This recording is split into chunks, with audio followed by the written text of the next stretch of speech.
বর্তমান সময়ে আমরা এমন এক পরিস্থিতির মধ্যে এসে দাঁড়িয়েছি যেখানে দিন দিন বেড়েই চলেছে মহামারী করোনা, বেড়েই চলেছে দেশের কঠোর লকডাউন পরিস্থিতি। এমন সময়ে ঘর থেকে না পারে বের হতে, না পারে একটু বাইরে মুক্ত বাতাসে ঘুরে বেড়াতে। আর কলেজের যে নিত্যদিনের আনন্দটা আমাদের ছিল, তোমাদের সাথে দেখা হওয়া বা তোমরাও যারা তোমাদের বন্ধু বান্ধবের সাথে দেখা হতো, কলেজে আসলে একটু আড্ডা হতো, সেটিও আর হচ্ছে না। ক্লাস হতো আনন্দ করে, কোনো কিছুই আর আমাদের মধ্যে হচ্ছে না। এখন কোথায় গিয়ে আমরা দাঁড়াবো, কোন পরিস্থিতির মধ্যে আমরা আছি আমরা কেউ জানি না, কেউ বলতেও পারি না। তারপরেও আমাদেরকে করে যেতে হচ্ছে নিত্যদিনের কাজগুলো। আমাদের পড়াশোনা চালিয়ে নিয়ে যেতে হচ্ছে, নিজের জ্ঞানকে সমৃদ্ধ করার জন্য ক্লাস করে আমাদেরকে জ্ঞান আহরণ করতে হচ্ছে। অনলাইনের মাধ্যমে তোমাদের সাথে আমাদের ক্লাস হচ্ছে। এখন কেউ কারোর সাথে দেখা নেই, না তোমরা আমাদের দেখছো না আমরা তোমাদের দেখছি। তারপরেও আমরা চাচ্ছি তোমরা সুন্দরভাবে বেড়ে ওঠো, জ্ঞানের আলোয় আলোকিত হয়ে ওঠো। আর তোমাদেরকেও চেষ্টা করতে হবে সুষ্ঠুভাবে নিজের শিক্ষাটাকে গ্রহণ করে নিজের যে জ্ঞান, নিজের যে পড়াশোনা সেটা চালিয়ে নিয়ে যেতে। আশা করছি সবাই ভালো আছো, সুস্থ আছো, যে যার অবস্থানে নিরাপদ আছো। আসো আজকের আলোচনার যে বিষয়টি সেটিতে আসি। গত ক্লাস পর্যন্ত আমরা 52 দিনগুলো সম্পর্ক করেছি। আজকে আমরা গত ক্লাসে আমরা যতটুকু করেছি তার পরবর্তী যে অংশটা সেটা আজকে নিয়ে আলোচনা করব। গত ক্লাসে আমরা যেটা আলোচনা করেছি সেটার প্রাথমিক একটু ধারণা আমি আবারও একটু করে বলি পুনরায়। প্রথম দিকে আমরা জেনেছি যে শেখ মুজিবুর রহমান এবং তার একজন সহকর্মী মহিউদ্দিন, তাদের দুজনকে জেলে বন্দি করে রাখা হয়েছে। ঢাকা জেল থেকে তাদেরকে একেবারেই গোপনে ফরিদপুর যে কারাগারে পাঠিয়ে দেওয়া হচ্ছে, জেলে পাঠিয়ে দেওয়া হচ্ছে, এবং এতটাই গোপনে তাদেরকে পাঠিয়ে দেওয়া হচ্ছে যাতে কেউ জানতেও না পারে। কিন্তু বঙ্গবন্ধু শেখ মুজিবুর রহমান এবং মহিউদ্দিন চিন্তা করেছেন যে তাদেরকে যে বিনা বিচারে বিনা অপরাধে দিনের পর দিন বছরের পর বছর আটকে রাখা হচ্ছে জেলে, এর জন্য তারা প্রতিবাদ হিসাবে অনশন ধর্মঘট করবে। এবং তারা যেই সিদ্ধান্ত নিয়েছে সেটা কার্যকর করা শুরু করে দিয়েছিল। জেলের ভেতরেই তারা অনশন ধর্মঘট শুরু করেছে এবং একটা পর্যায়ে এসে দেখা যাচ্ছে তাদের অবস্থা একেবারেই মুমূর্ষু হয়ে গেছে এবং তাদের যে শারীরিক সমস্যা সেটা দিনকে দিন বেড়েই চলেছে। মহিউদ্দিন এবং বঙ্গবন্ধু শেখ মুজিবুর রহমান ধরে নিয়েছে যে তাদের আর এই পৃথিবীর আলো দেখা হয়তো সম্ভব হবে না। এবং এই পরিস্থিতিতে বঙ্গবন্ধু দেখা যাচ্ছে তার পরিবারের কাছে চিঠি লেখার জন্য 4টি কাগজ এনেছিলেন। একটা হচ্ছে তার বাবাকে লিখবেন, একটা হচ্ছে তার স্ত্রীকে লিখবেন, এরপর হচ্ছে তার সহকর্মীদের মধ্যে হোসেন শহীদ সোহরাওয়ার্দীকে লিখবেন এবং মৌলানা আব্দুল হামিদ খান ভাসানীকে লিখবেন। এবং এটা এখানে একেবারে দেওয়া আছে যে কি তিনি 4টি কাগজের টুকরো আনিয়েছেন। আমরা এটা যখন তোমাদেরকে পড়িয়েছিলাম তখন এটা বলেছিলাম, এই যে এখানে দেওয়া আছে যে আব্বার কাছে একটা, রেনুর কাছে একটা, আর দুটো হচ্ছে শহীদ সাহেব ও ভাসানী সাহেবের কাছে। আমরা এই বিষয় সম্পর্কে পড়েছিলাম। এবং তার যখন একেবারে মুমূর্ষু অবস্থা তখন তার সন্তানদেরকে তার দেখার জন্য খুব ইচ্ছে হচ্ছিল। প্রথমত হচ্ছে তখন তার দুটো সন্তান ছিল, একজন হচ্ছে শেখ হাসিনা আমাদের বর্তমান প্রধানমন্ত্রী এবং হচ্ছে শেখ কামাল। তো আমরা গত ক্লাসে যতটুকু করেছি ততটুকু থেকে আবার এরপরের থেকে আবার শুরু করি। বোধ হয় আর 2-1 দিন বাঁচতে পারে। আজকে যে অনুধাবন প্রশ্নগুলো দিয়েছি আমি, সেখানে প্রথমে যেটি আছে সেটি হচ্ছে বোধ হয় আর 2-1 দিন বাঁচতে পারে। এই দেখো এটা এখানে আছে। পরবর্তী যে প্যারাটা ছিল, হাসিনা কামালকে একবার দেখতে পারলাম না, বাড়ির কেউ খবর পায় নাই, পেলে নিশ্চয়ই আসতো।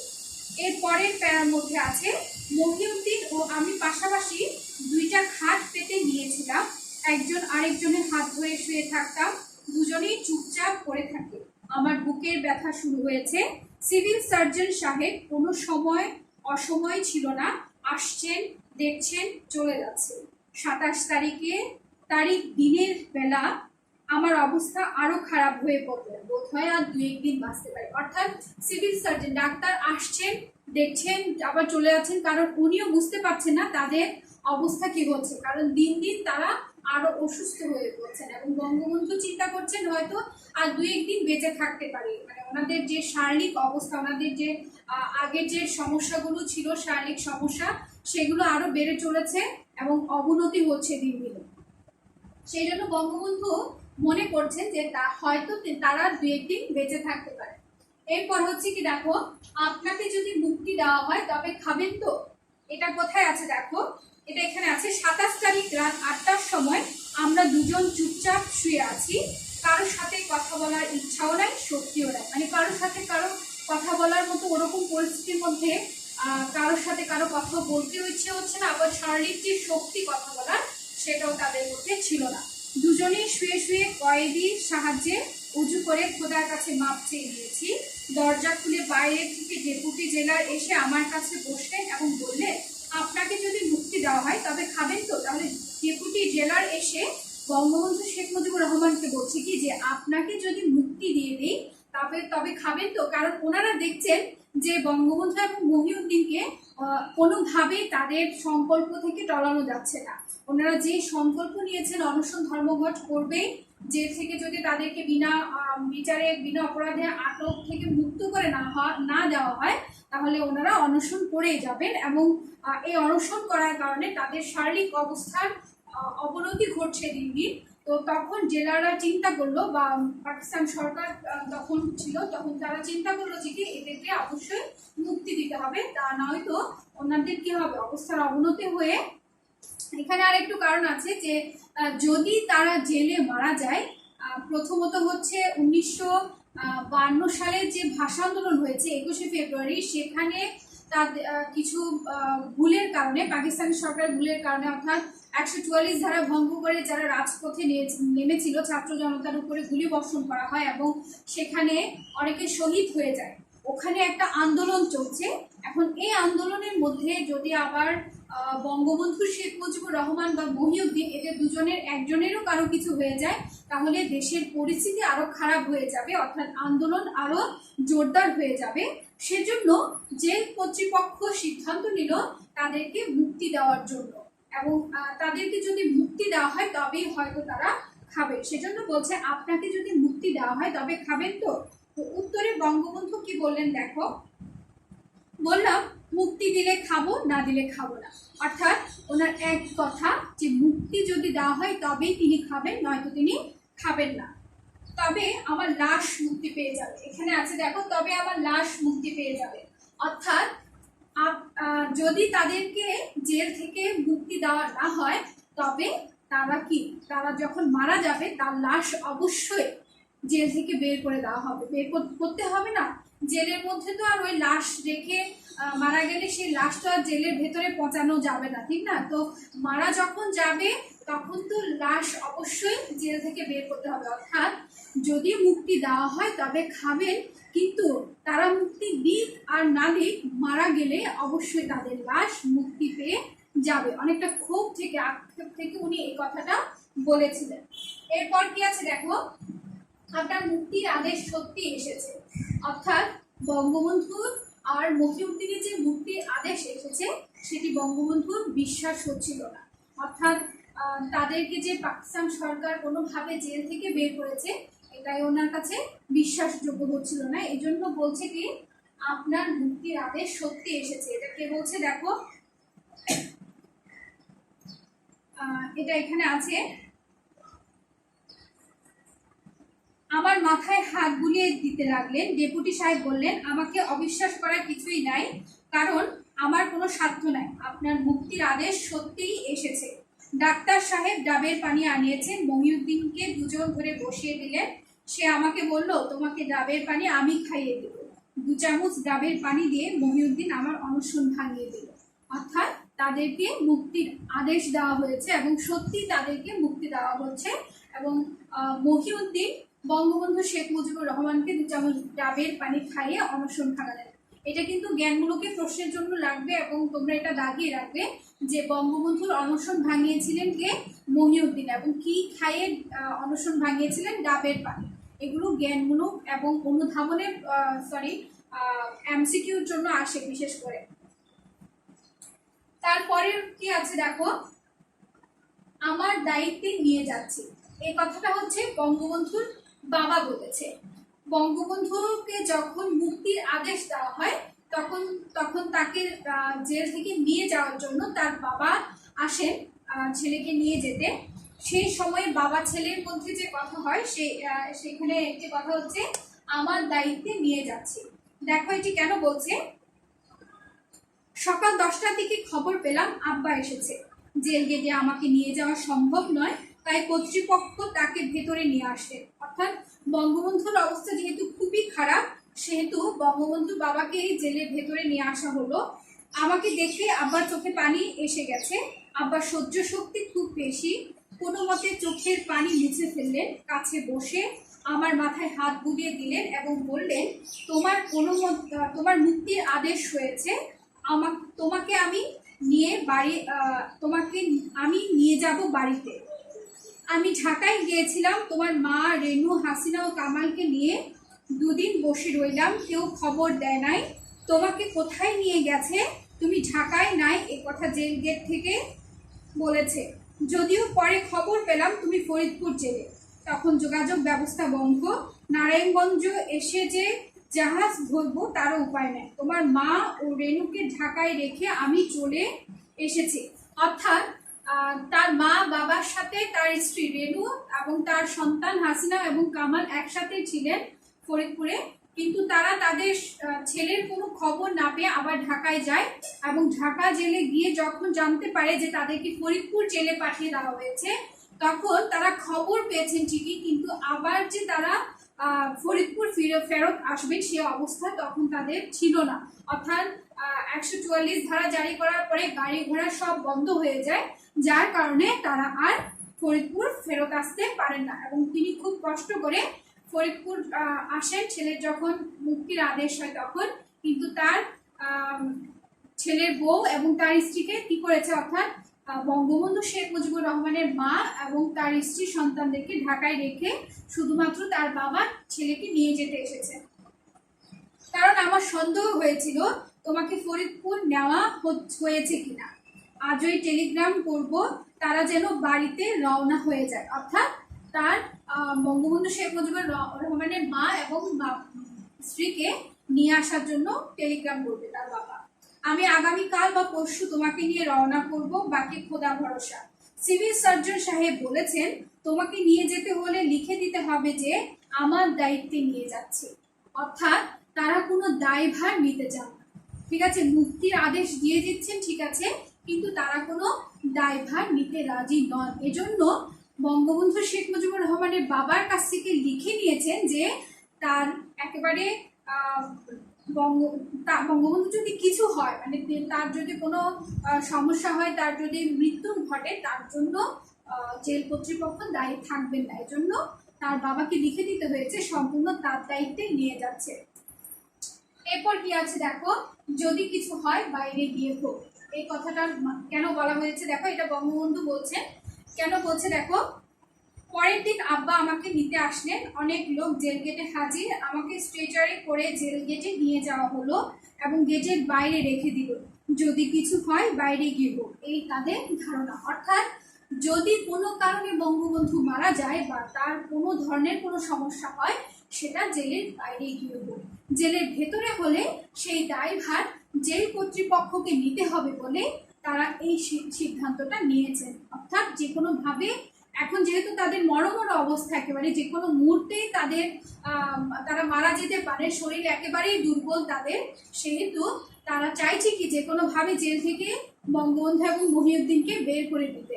হ্যাঁ, কারণ যদি কোনোভাবে মারা যায় সেটার কোনো ধরনের কোনো দায়ভার যাতে জেল কর্তৃপক্ষের ঘাড়ে এসে না পড়ে। এজন্য বলছে কি যদি কিছু হয় বাইরে গিয়ে, বাইরে মানে হচ্ছে জেলের বাইরে গিয়ে হোক, জেলের ভেতরে যাতে না হয়। অর্থাৎ তারা তো বলতে পারবে যে আমরা মুক্তি দিয়ে দিয়েছি, ঠিক আছে, সেজন্য বলছে।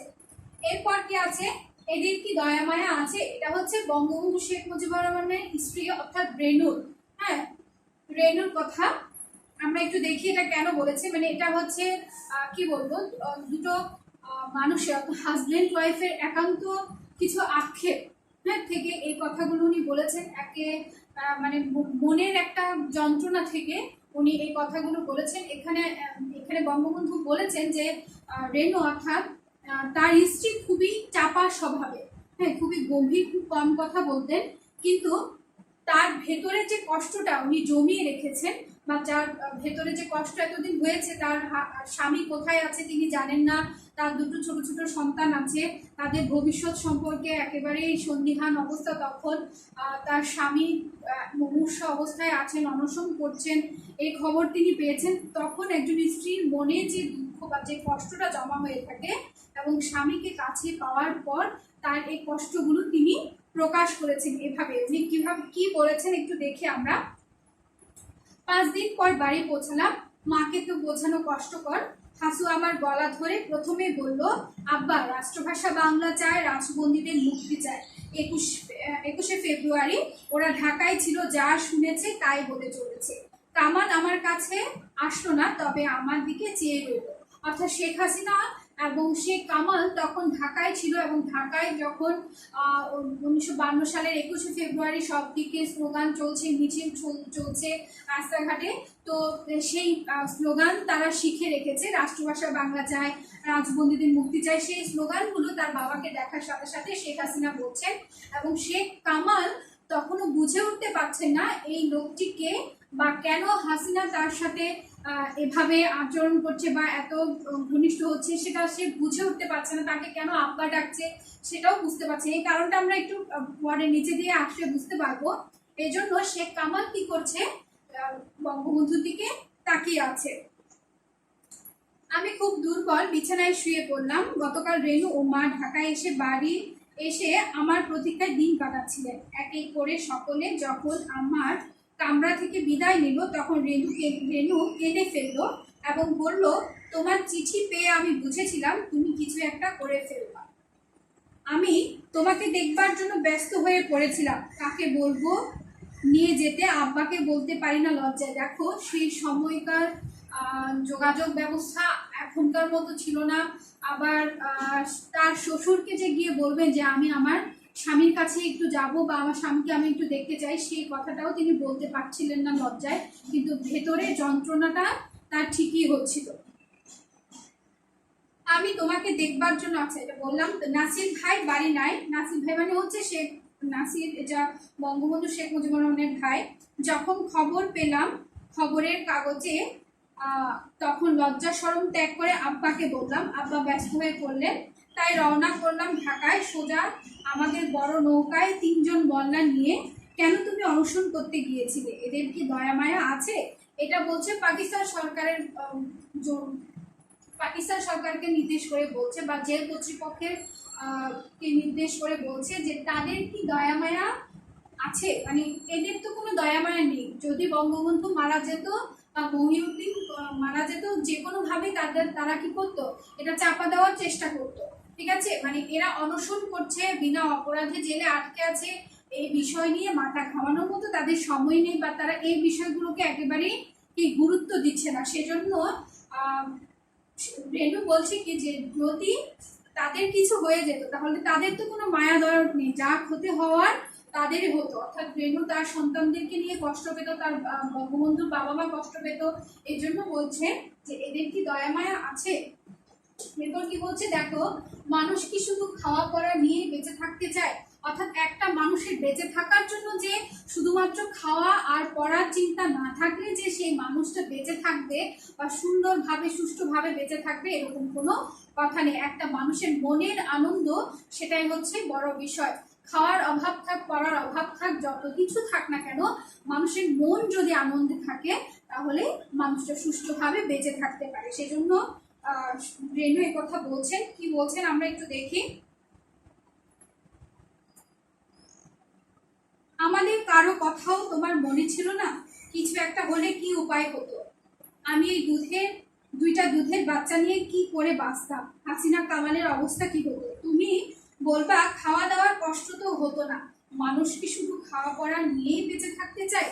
অর্থাৎ বঙ্গবন্ধুর বাবা আছে, বঙ্গবন্ধুর ভাইরা আছে, মা আছে, সবাই মিলে তার স্ত্রী সন্তানকে দেখতো, এরকম ভরসা বঙ্গবন্ধু নিজেও করেছিলেন।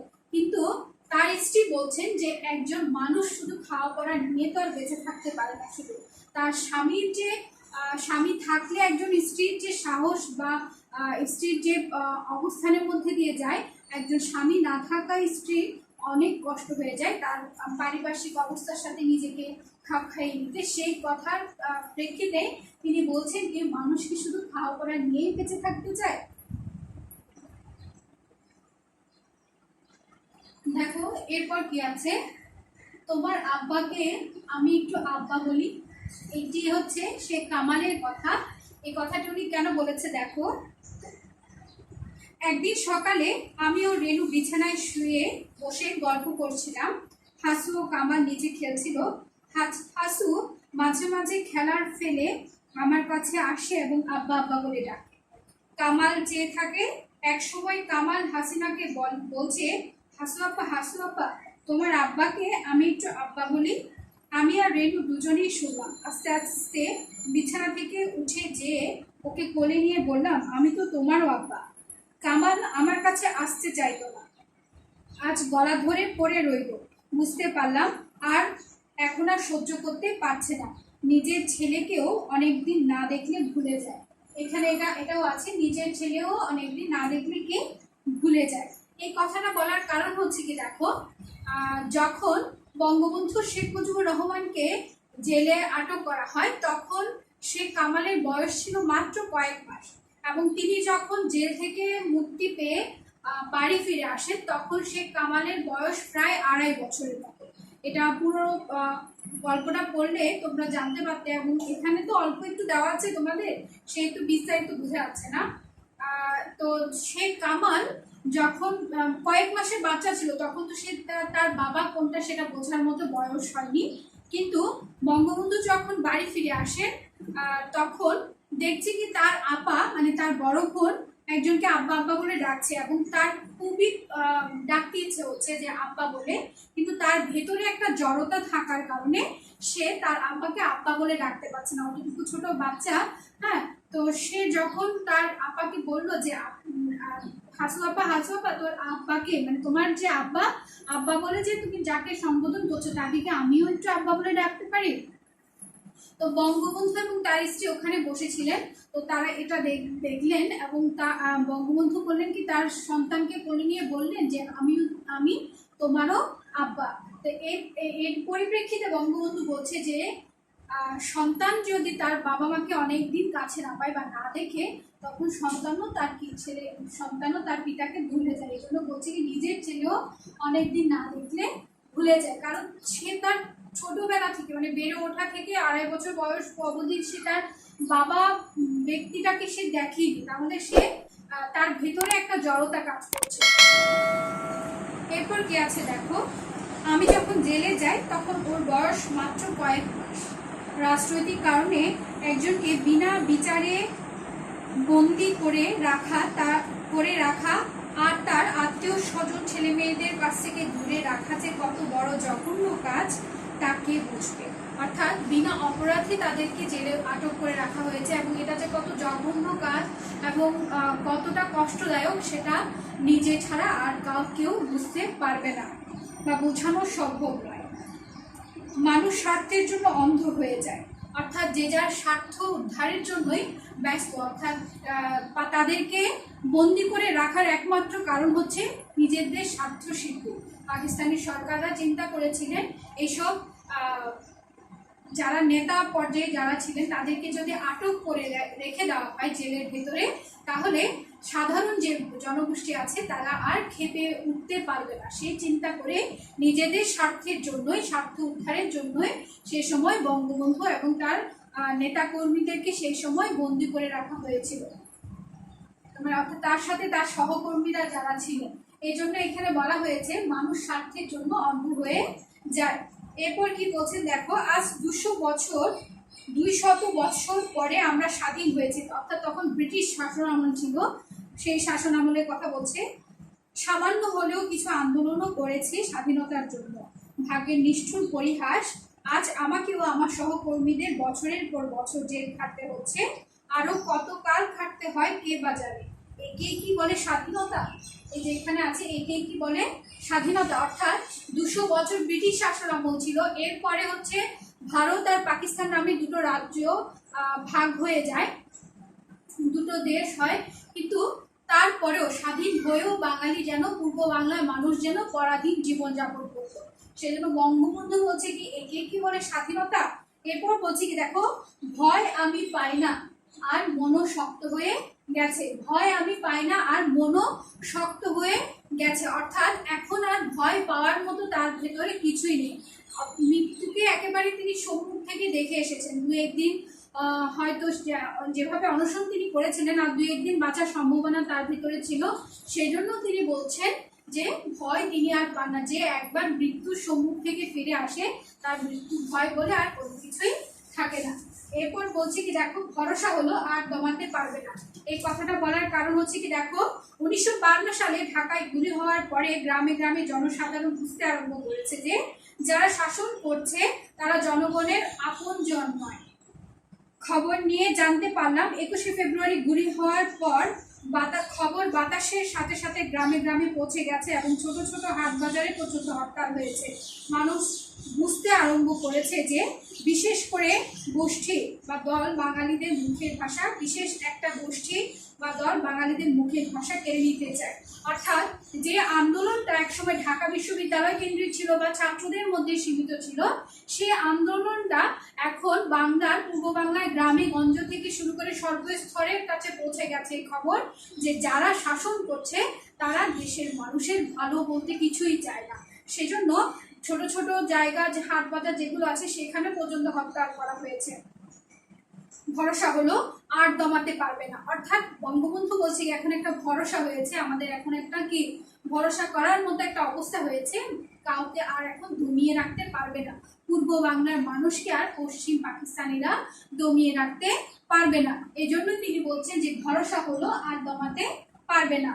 বাংলা ভাষাকে রাষ্ট্রভাষা না করে উপায় নাই। মানে অর্থাৎ এখন যে পরিস্থিতি সে সময় চলছিল, যে 1952 সালের ভাষা আন্দোলনের পরে, 21শে ফেব্রুয়ারির ভাষা আন্দোলনের পরে বাংলা ভাষাকে রাষ্ট্রভাষা না করে পাকিস্তান সরকার আর কিছুতেই ঠেকিয়ে রাখতে পারবে না। এই আন্দোলনে দেশের লোক সাড়া দিয়েছে ও এগিয়ে এসেছে। কোনো কোনো মাওলানা সাহেবরা ফতোয়া দিয়েছিলেন বাংলা ভাষার বিরুদ্ধে, তারাও ভয় পেয়ে গেছেন। অর্থাৎ যারা বাংলা ভাষার বিরুদ্ধে কথা বলেছিলেন সেই সময়, তারাও এখন কি ভয় পেয়ে গেছে। অর্থাৎ বাংলাকেই পূর্ব বাংলার রাষ্ট্রভাষা ঘোষণা করতে হবে। এখন আর প্রকাশ্যে বাংলা ভাষার বিরুদ্ধে কথা বলতে সাহস পাচ্ছেন না। জনমত সৃষ্টি হয়েছে, জনমতের বিরুদ্ধে যেতে শোষকরাও ভয় পায়। অর্থাৎ যারা শোষণ করছে বা যারা শাসক হিসাবে রাষ্ট্র পরিচালনা করছে, জনগণের বিরুদ্ধে গিয়ে কথা বলতে তারাও কি ভয় পাচ্ছে। এখন শাসকরা যখন শোষক হয় অথবা শোষকদের সাহায্য করতে আরম্ভ করে, তখন দেশের ও জনগণের মঙ্গল হওয়ার চেয়ে অমঙ্গলই বেশি হয়। একজন শাসক যখন শোষকের ভূমিকায় পরিণত হয়, তখন একটা দেশের মঙ্গলের চাইতে অমঙ্গলটাই বেশি হয়। এই কথাটাই শেষে এসে বলা হয়েছে। খুবই গুরুত্বপূর্ণ একটা বিষয়। এই হচ্ছে আমাদের আজকের আলোচ্য বিষয়। আমরা এবার দেখব আমরা এই পাঠটা পড়ার পর কি কি বিষয় সম্পর্কে জানতে পারলাম বা কি কি বিষয় সম্পর্কে আমরা পড়েছি, সেই বিষয়গুলো সম্পর্কে একটু জানবো। আগে দেখো, শিখন ফলের মধ্যে আমরা কি কি বিষয়গুলো পাচ্ছি। 1952 সালে বঙ্গবন্ধুর জেল জীবন ও জেল থেকে মুক্তি লাভের ঘটনা। অর্থাৎ 1952 সালের মধ্যে বঙ্গবন্ধু জেলে কিভাবে ছিলেন এবং কোন পরিস্থিতির মধ্যে তিনি ছিলেন এবং সেখান থেকে তিনি কিভাবে মুক্তি পেয়েছিলেন, সেই সম্পর্কে আমরা এই 52 দিনগুলো প্রবন্ধ থেকে জানতে পারি। বঙ্গবন্ধুর প্রতিবাদী ভূমিকা ও নেতৃত্বের স্বরূপ, তিনি কিভাবে প্রতিবাদ জানিয়েছিলেন অন্যায়ের বিরুদ্ধে, কিভাবে আন্দোলন করেছিলেন, সেই সম্পর্কে আমরা জানতে পারি। তৎকালীন পাকিস্তানি শাসক গোষ্ঠীর অপশাসন ও নির্যাতন, মানে সেই সময়ে ভাষা আন্দোলনের সময় কিভাবে তারা নির্যাতন চালিয়েছিলেন, কিভাবে নির্বিচারে সবাইকে জেলে বন্দি করছিলেন এবং বিনা অপরাধে বিনা বিচারে আটকে রেখেছিলেন। এবং 1952 সালের 21শে ফেব্রুয়ারির দিন 144 ধারা ভঙ্গ করার অপরাধে ছাত্র জনতার উপরে গুলি বর্ষণ করেছিলেন এবং ছাত্রদের রক্তে সেদিন ভেসে গিয়েছিল ঢাকার রাজপথ।